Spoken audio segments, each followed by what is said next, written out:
ശ്രീ രാധാകൃഷ്ണൻ അയോധ്യ യാത്രയൊക്കെ കഴിഞ്ഞു വന്നിരിക്കുകയാണ്. അതെ, ആദ്യമായിട്ടല്ല പോകുന്നത്, അല്ലല്ല, മുമ്പും മൂന്നാമത്തെ തവണ. അതെ. ഈ അയോധ്യയെക്കുറിച്ച് പലർക്കും അറിയണമെന്നുണ്ട്. അതെ, പണ്ട് ഏറെ വിവാദത്തിൽ നിന്നതാണ്. ഇപ്പോൾ അങ്ങോട്ടേക്ക് ഭക്തജനങ്ങളുടെ ഒഴുക്കുമുണ്ട്. പിന്നെ ഇതെന്താണ് എന്ന് അറിയാൻ വേണ്ടി പോകുന്നവരുണ്ട്, ഒരു കൗതുകത്തിൽ. പലതരത്തിലും ഇതിനെ എതിർക്കുന്നവരും അസഹിഷ്ണുത വെച്ച് പുലർത്തുന്നവരും അവിടെ പോയി നിന്ന് കാര്യങ്ങളൊക്കെ വീക്ഷിക്കുന്നുണ്ട്. ഈ അവിടുത്തെ കാര്യങ്ങളൊക്കെ എങ്ങനെയാണ്? അവിടുത്തെ മൊത്തത്തിലുള്ള കാര്യങ്ങളൊന്ന് വിശദീകരിക്കാം. തീർച്ചയായിട്ടും. അവിടെ വളരെ എല്ലാം സുതാര്യമാണ്. നമ്മൾ എങ്ങനെയാണോ തിരുവനന്തപുരം പട്ടണത്തിൽ കറങ്ങുന്നത് പോലെ തന്നെ അയോധ്യയിലും കറങ്ങാം. യാതൊരു നിയന്ത്രണങ്ങളോ കാര്യങ്ങളോ ഇല്ല. കുറച്ച് സെക്യൂരിറ്റി സംവിധാനം മാത്രമേ ഉള്ളൂ. അതിവിടെയും ഉണ്ടല്ലോ. അത് വളരെ സുതാര്യമായിട്ടുള്ള CSFകാരും അതുപോലെ തന്നെ UP പോലീസിൻ്റെ പോലീസുകാരുമായിട്ട് വളരെ മിതമായ പെരുമാറ്റമാണ്. കേരള പോലീസ് പറയും പോലെ ഒതുക്കി വൈകിടാ വണ്ടി അങ്ങോട്ട്, ഉടനെ താക്കോൽ ഊരിയെടുക്കൽ, അതിൻ്റെ ബുക്കും പേപ്പറും ഇടറ, അങ്ങനത്തെ ഒരു ഇതുമില്ല. വളരെ സ്നേഹത്തോടു കൂടിയുള്ള ഒരു പെരുമാറ്റം. കേരള പോലീസിനെ എല്ലാം ഞാൻ അടിച്ചാക്ഷേപിക്കുന്നില്ല. നല്ല ഓഫീസറും കുറ്റാന്വേഷണത്തിൽ നല്ല മിടുക്കരായ ഓഫീസറും കേരള പോലീസാണ്. പക്ഷേ ചില പെരുമാറ്റ ദൂഷ്യമുള്ള പോലീസുകാർ, സേനയ്ക്ക് പറ്റാത്ത ഓഫീസർമാരെ ഗുണ്ട പോലെ പെരുമാറുന്ന രീതിയിലുള്ള പോലീസ് UPയിലില്ല. UPയിൽ ഗുണ്ട രാജുണ്ട്. ഗുണ്ടകളെ ഒതുക്കണമെങ്കിൽ അത്തരത്തിൽ ട്രെയിനിങ് കൊടുത്ത ഒരു ക്യാമ്പ് യോഗി ആദിത്യനാഥ് ചെയ്തിട്ടുണ്ട്. ഇത്തരത്തിൽ ഭക്തജനങ്ങളെ നിയന്ത്രിക്കാൻ വേണ്ടി വരുന്ന അവിടെ ഒരുത്തരും പേര് വിളിക്കാറില്ല. റാം റാം റാം റാം, വഴിമാറൂ റാം റാം, അല്ലെങ്കിൽ മാത. എന്തൊരു സംസ്കാര കോൺസെപ്റ്റാണ് UP. ആരെയും അങ്ങോട്ട് നീങ്ങടി, ഇങ്ങോട്ട് നീങ്ങടി, ഇഞ്ഞ് ബാ ഷൂ, ഇങ്ങനത്തെ ഒന്നുമില്ല. അവിടെ ഈ ദർശന സൗകര്യം ഏത് തരത്തിൽ? വളരെ സുതാര്യമാണ്. ഓൺലൈൻ ബുക്കിങ്ങിലാണ് എങ്കിൽ www.ayodhyarama.temple എന്ന് അടിക്കുമ്പോൾ വരും. അവരുടെ 10 രൂപ കൊടുത്ത് നമുക്ക് എൻട്രി ആയാൽ ക്യൂവിലില്ലാതെ 2 ടൈപ്പ് ക്യൂ ഉണ്ട്. വലത് സൈഡിൽ കൂടിയുള്ള ക്യൂ കൂടി അകത്ത് പോകാം.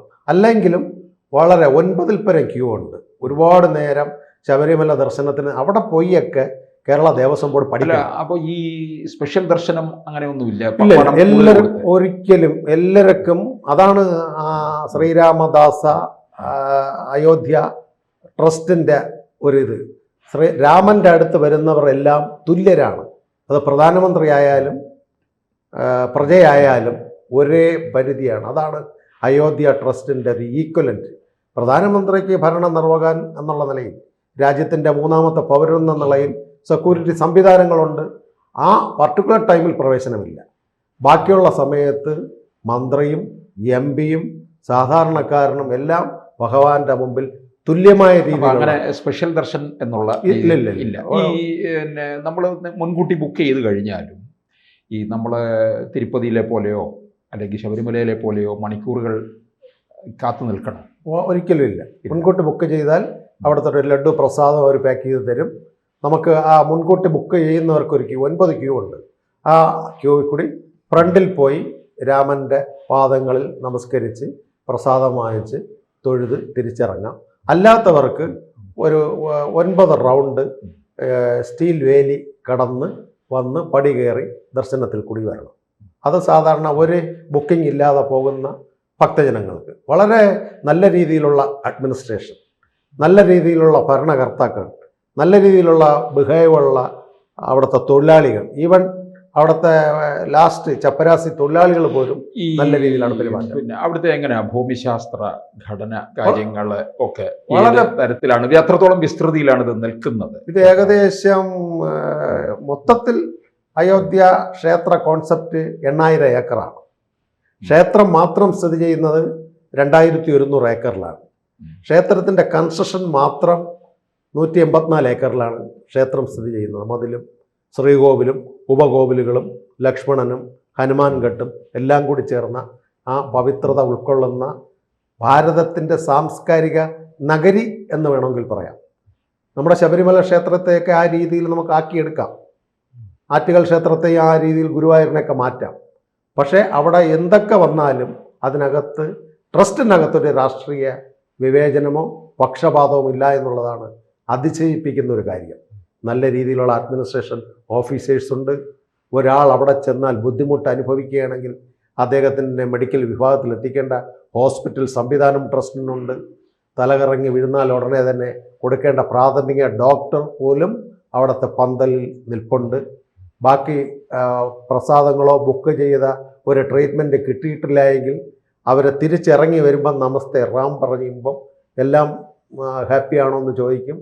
ഇല്ല, പ്രസാദം കിട്ടിയില്ല എന്ന് പറയുകയാണെങ്കിൽ അവർക്ക് ഉടനെ തന്നെ പ്രസാദം കൊടുക്കാൻ മാറി നിൽക്കാൻ ഒരു വിസിറ്റേഴ്സ് റൂമുണ്ട്, അവിടെ ഇരുത്തും, പ്രസാദം കൊടുക്കും. ഈ പിന്നെ ദർശന സമയം രീതികളെ ഏത് തരത്തിലാണ്? മുഴുവൻ സമയം തുറന്നിരിക്കുക?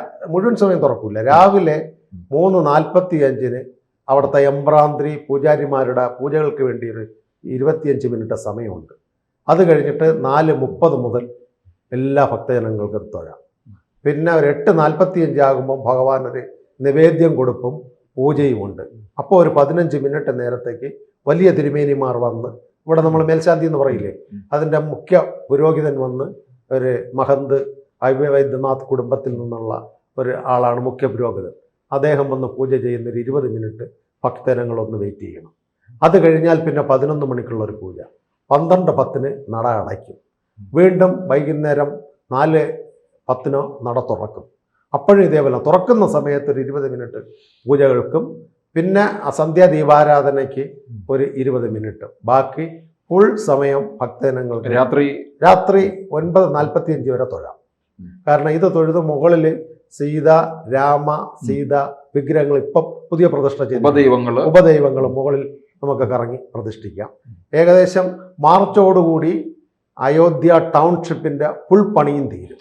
ഈ എത്തുന്നവർക്ക് താമസ സൗകര്യം എങ്ങനെയാണ്? എല്ലാ സൗകര്യവും അവിടെ ഹഡുകൾ ചെയ്തിട്ടുണ്ട്. അത് വേണമെങ്കിൽ ക്ഷേത്ര ട്രസ്റ്റിന്റെ ഇതുണ്ട്. അവിടുത്തെ പ്രൈവറ്റ് സംഘടനകൾക്ക് ട്രസ്റ്റ് ചെയ്തിട്ടുണ്ട്. അത് പിന്നെ രാഷ്ട്രീയ സ്വയം സേവാ സംഘത്തിന്റെ നേതൃത്വത്തിലുള്ള ഇതുണ്ട്. വിശ്വ ഹിന്ദു പരിഷത്തിന്റെ നേതൃത്വത്തിലുള്ള ട്രസ്റ്റുകളുണ്ട്. ഹനുമാൻ സംഘ് അവരുടെ നേതൃത്വത്തിൽ ട്രസ്റ്റ് ഉണ്ട്. പിന്നെ ദേശീയ സേവാ ഭാരതിയുടെ രീതിയിലുള്ള ട്രസ്റ്റ് അതുണ്ട്. ഈ വിവിധ ഹഡുകളിൽ അവർക്ക് രംഗപ്രവേശം. പിന്നെ ഹോട്ടൽ സൗകര്യങ്ങൾ പോലെയുള്ള നല്ല രീതിയിലുള്ള AC മുറി അങ്ങനെ ശീതീകരിച്ചതിന് പ്രത്യേക ബുക്കിങ്ങും കാര്യങ്ങളും, അതിന് ഇടത് സൈഡിൽ തന്നെ പ്രത്യേക സൗകര്യങ്ങൾ ആ ക്ഷേത്ര ട്രസ്റ്റ് ഒരുക്കിയിട്ടുണ്ട്. പിന്നെ പ്രത്യേകിച്ച് ടൗൺ ഡെവലപ്മെൻ്റ് എന്ന് പറയുമ്പം പണ്ടുള്ള അയോധ്യയല്ല. പണ്ട് നമ്മൾ ഏകദേശം 89 കാലഘട്ടത്തിൽ പോയപ്പോൾ ഒരു ടാർപ്പാളം കെട്ടി നമ്മളിവിടങ്ങളിൽ തെക്കതിലിരുന്നത് പോലെ ഈ രാമനെ ലക്ഷ്മണനെ ഇരുത്തി തൊഴുതിട്ടുണ്ട്. ഇപ്പോൾ ഇത്രയും വലിയ അത്യാധുനിക രീതിയിൽ ലോകത്തെ 2ാമത്തെ ക്ഷേത്രമെന്നാണ് ഇസ്കോൺ പറഞ്ഞിട്ടുള്ളത്. ഇസ്കോണിൻ്റെ ക്ഷേത്രം കഴിഞ്ഞാൽ അത് കഴിഞ്ഞിട്ട് ന്യൂയോർക്കിലോ ടോക്കിയോയിലോ, അത് കഴിഞ്ഞിട്ട് അടുത്ത ക്ഷേത്രം വലിപ്പത്തിലും വിസ്തൃതിയിലും സാമ്പത്തികത്തിലും ഇവിടെയാണ്. ഈ ഇന്ത്യയിലെ വിവിധ സംസ്ഥാനങ്ങളിൽ നിന്ന് ഈ ജനങ്ങളുടെ ഒരു ഒഴുക്കുണ്ട്. പ്രത്യേകിച്ച് വിദേശങ്ങളിൽ നിന്നുണ്ട്. വിദേശത്ത് എപ്പോഴും ഫ്ലൈറ്റ് അയോധ്യ അതാണ് പറയുന്നത്. യോഗി ഗവൺമെൻറ്റിൻ്റെ കാഴ്ചപ്പാട്, യോഗി ഗവൺമെൻറ്റിൻ്റെ ആ ഒരു ഭാരതത്തിൻ്റെയോടുള്ള ക്രെഡിബിലിറ്റിയും പ്രതിബദ്ധതയും, പ്രത്യേക വിമാനത്താവളം തിരുവനന്തപുരം വിമാനത്താവളം പോലെ തന്നെ വെല്ലുന്ന അത്യാധുനിക സൗകര്യമുള്ള എല്ലാ രാജ്യത്തു നിന്നും ഫ്ലൈറ്റ് ഡയറക്റ്റായിട്ട് വരുന്ന രീതിയിൽ ഓപ്പറേറ്റ് ചെയ്യുന്നൊരു വിമാനത്താവളം. റെയിൽവേ സ്റ്റേഷൻ കണ്ടാൽ എയർപോർട്ട് എന്ന് തോന്നും. ആ രീതിയിലാണ് തിരുവനന്തപുരത്ത് നിന്ന് ട്രെയിൻ പോയാൽ ലക്നൌവിൽ വരെ പോയിട്ട് അവിടുന്ന് നേരെ മുമ്പ് ട്രെയിനുണ്ട്. ഇവിടെ യാത്ര ചെയ്യാം. യാത്രയ്ക്കൊന്നും ഒരു സുഖമില്ല. അവിടെ തന്നെ ഭക്തജനങ്ങൾ വന്ന് കുളിച്ച് റെഡിയായി ഫ്രഷായി തൊഴാൻ പോകേണ്ട സൗകര്യം എയർപോർട്ടിലുമുണ്ട്, റെയിൽവേ സ്റ്റേഷനിലുമുണ്ട്. നല്ല സൗകര്യം. പിന്നെ ഒന്ന് ഭയങ്കരമായ ഈ നവമി നാളുകളിൽ വൻ ജനത്തിരക്കാണ്. ആ ജനത്തിരക്ക് അവോയ്ഡ് ചെയ്ത് പോയാൽ സുഖമായ ദർശനം എല്ലാ ഭക്തർക്കും കിട്ടും. രാമൻ്റെ ദിവസങ്ങൾ വരുന്ന കലണ്ടർ നോക്കി പോകാതെ അല്ലാത്ത സമയങ്ങൾ ദർശനത്തിന് പോയാൽ യാതൊരു ബുദ്ധിമുട്ടുമില്ലാതെ ശ്രീകണ്ഠേശ്വരം ക്ഷേത്രത്തിൽ ആറ്റുകാല തൊഴുതിട്ട് വരുന്നത് പോലെ വന്ന് സ്ഥലങ്ങൾ കാണാനുമുണ്ട്. പിന്നെ 75 രൂപ കൊടുത്താൽ നമുക്ക് അവിടെ ഒരു സൈക്കിൾ റിക്ഷയുണ്ട്. ആ സൈക്കിൾ റിക്ഷയിൽ ഇലക്ട്രിക് സൈക്കിൾ റിക്ഷ സ്ഥലങ്ങൾ ഹനുമാൻ ഘട്ടിൽ പോകാം, സീതാഘട്ടിൽ പോകാം, സീതയുടെ കുടുംബ വീട് നമുക്ക് കാണാം, അതുപോലെ ശത്രുഘ്നൻ്റെ വീട് നമുക്ക് കാണാം, ലക്ഷ്മണൻ്റെ വീട്. അതൊക്കെ നിർമ്മിതികൾ ഇപ്പോഴും അവശിഷ്ടങ്ങൾ പൊളിച്ച് മുഗള ഭരണമുണ്ടായി സംസ്കാരത്തെ ഇല്ലാതാക്കാൻ ശ്രമിച്ചിട്ടും അതാണ് ഈശ്വരൻ്റെ ശക്തി. കുറച്ചെങ്കിലും അവശിഷ്ടങ്ങൾ ഇന്ന് അവിടെ ഉണ്ട്, അത് നമുക്ക് ദർശിക്കുവാൻ കഴിയും.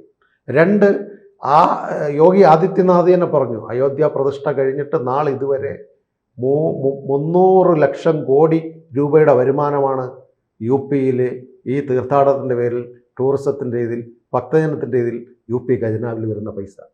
യു പിയുടെ മറ്റ് ജീരകമോ ഇഞ്ചിയോ മുളകോ അല്ല, ഇപ്പോൾ യു പിയിൽ വരുന്ന ഖജനാവിൽ വരുന്ന പൈസ 300 ലക്ഷം കോടി രൂപ ഇതുവരെയുള്ളത് യോഗി ആദിത്യനാഥിൻ്റെ കഴിഞ്ഞ ബഡ്ജറ്റിൽ സൂചിപ്പിച്ചിട്ടുള്ളതാണ്. യു പി എന്ന് പറയുന്നത്, ഇവരിവിടെ പലരും പറയും ഉന്നാവായിൽ കുട്ടി കൊന്നു, യോഗിയാണ് കാരണം, യോഗിക്കെതിരെ സുപ്രീം കോടതിയിൽ കേസുണ്ട്, അവിടെ ഉണ്ട്, ഇവിടെ ഉണ്ട്. പക്ഷേ അവിടെ മഴ പെയ്താൽ ഇവിടെയാണ് സഖാക്കളും രാഷ്ട്രീയക്കാരും കുട പിടിക്കുന്നത്. പക്ഷേ യു പി എന്ന് പറയുന്നത് പഴയ യു പി അല്ല, യു പി മാറി. യു പിയിലുള്ള ആർക്കും രാത്രി, പ്രത്യേകിച്ച് വാരണാസി, അയോധ്യ, ലക്നൗ തുടങ്ങിയ നഗരങ്ങളിൽ നൈറ്റ് സ്ട്രീറ്റ് തന്നെ ഉണ്ട്. പെണ്ണുങ്ങൾക്ക് യഥേഷ്ടം ഇറങ്ങി നടക്കാം. പണ്ടതല്ല, ഗുണ്ടാരാജാണ്. ഒരു സ്ത്രീയെ കൊണ്ടുപോയാൽ ബലാത്സംഗങ്ങളാണ്. ഇന്ന് അത് ചെയ്യുന്നവൻ്റെ വീടും കുടുക്കയും ഇടിച്ചു നിരത്തി അവനെ സ്പോട്ടിൽ തന്നെ വെടിവെക്കുന്ന ഒരു രീതിയിലേക്ക് പോകുന്നു. യു പി ഇന്ന് പഴയ യു പി അല്ല, സമാധാന യു പി ആണ്. പണ്ട് നമുക്കറിയാം, നമ്മൾ കേട്ടിട്ടുണ്ട്, അലഹബാദിലൊക്കെ തിരഞ്ഞെടുപ്പ് നടക്കുമ്പോൾ ഒരു ഗുണ്ട വരും, ബാലറ്റ് പേപ്പർ കുത്തി പറപറാന്നിടിച്ച് അവരുടെ വിശ്വസിക്കുന്ന പാർട്ടിയിലിടും. അങ്ങനെയാണല്ലോ അലഹബാദ് തിരഞ്ഞെടുപ്പ്, ഇന്ദിരാഗാന്ധിയുടെ വിധി തന്നെ. അവരാണ് ഇന്ന് യു പി യോഗിയെ വിമർശിക്കുന്നത്. പിന്നെ പാർലമെൻറ്റ് തിരഞ്ഞെടുപ്പിൽ ശകലം വീഴ്ച അവിടെ വന്നിട്ടുണ്ട്. പക്ഷേ ഇപ്പം പരിഹരിച്ചു. അവർക്ക് വീട് വയ്ക്കാത്തവർക്കെല്ലാം വീടൊക്കെ വെച്ച് കൊടുത്തു. അവിടെ നിന്ന് സ്ഥലങ്ങൾ മാറ്റിയവർക്കൊക്കെ പുതിയ സ്ഥലങ്ങൾ കൊടുത്തു. നല്ലൊരു ഭാരതത്തിൻ്റെ മുഖച്ഛായ മാറുന്ന ഇതാണ് ടൗൺഷിപ്പാണ് അയോധ്യയുടെ ചിത്രം.